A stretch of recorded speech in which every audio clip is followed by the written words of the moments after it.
الصلاۃ والسلام علی نبینا محمد صلی اللہ علیہ وسلم وآلہ واصحابہ اجمعین۔ عزیزان محترم، بہت سعادت کی بات ہے، بہت خوش نصیبی کی بات ہے کہ اللہ تعالیٰ نے ہمیں اپنی زندگی میں ایک مرتبہ پھر رمضان المبارک دیکھنے کا موقع نصیب فرمایا۔ عزیزان محترم، یہ بہت ہی مقدس، محترم اور بابرکت مہینہ ہے۔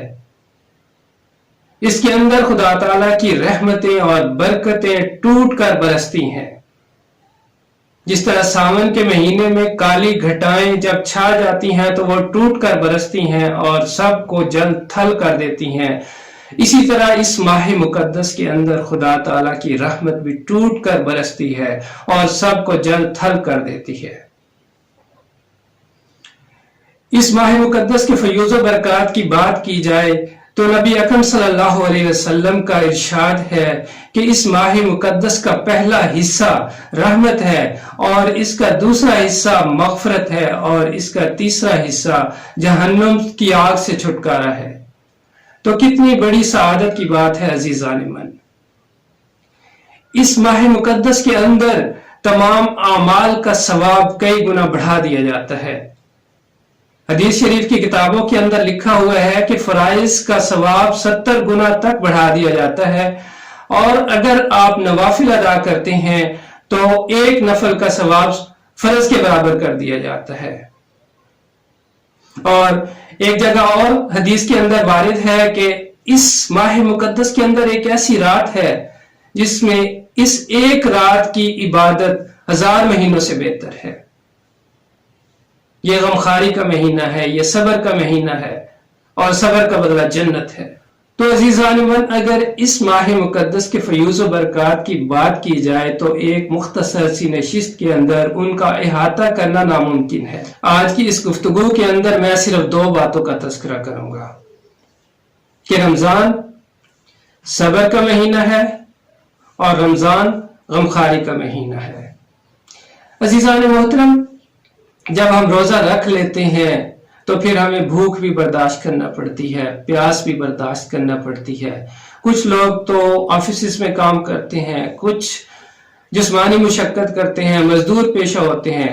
تو ایسے لوگ جب روزہ رکھ لیتے ہیں تو انہیں بھوک اور پیاس کی شدت زیادہ برداشت کرنا پڑتی ہے۔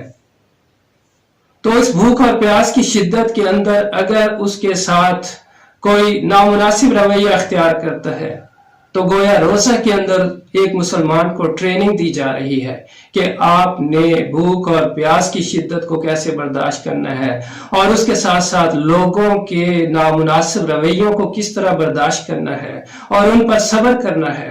گویا کہ یہ مومن کے لیے ایک ریفریشر کورس ہے، ایک ٹریننگ ہے کہ صبر جس کا بدلہ جنت ہے۔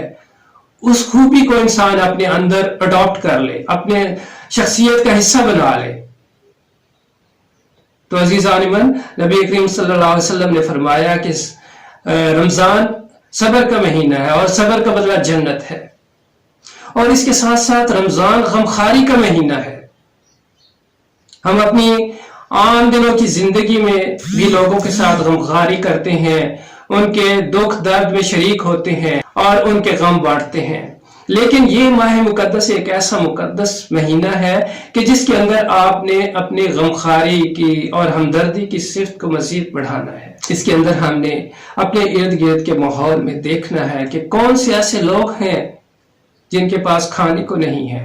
شام کے وقت ہم افطاری کرتے ہیں تو ہمارے افطاری کے دسترخوان پر 5 یا 6 ڈشیں ہوتی ہیں، لیکن ہم نے یہ بھی دیکھنا ہے کہ ہمارے اڑوس پڑوس میں، ہمارے نزدیک کیا کچھ ایسے لوگ بھی موجود ہیں جن کو افطاری کا سامان ہی میسر نہیں۔ اگر ہم تلاش کریں گے تو یقیناً ہمیں ایسے لوگ مل جائیں گے۔ تو ہم نے ایسے لوگوں کی مدد کرنا ہے، اور ہم نے اپنے افطار کے کھانے میں سے کچھ حصہ ان غرباء کے لیے بھی نکالنا ہے۔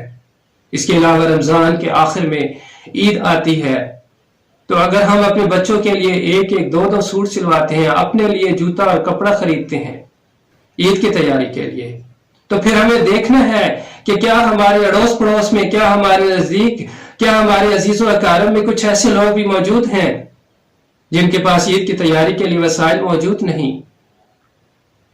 تو ہمیں کم از کم اتنا ضرور کر دینا چاہیے کہ اگر ہم اپنے بچوں کے لیے 2 سوٹ سلواتے ہیں عید کے لیے، تو ہم ان بے کسوں اور غریبوں کے کم از کم ایک بچے کے لیے 1 سوٹ کا تو اہتمام کر دیں، ان کی عید کا تو اہتمام کر دیں۔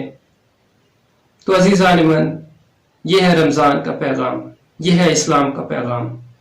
اسی کے ساتھ اجازت چاہتا ہوں، وما توفیقی الا باللہ۔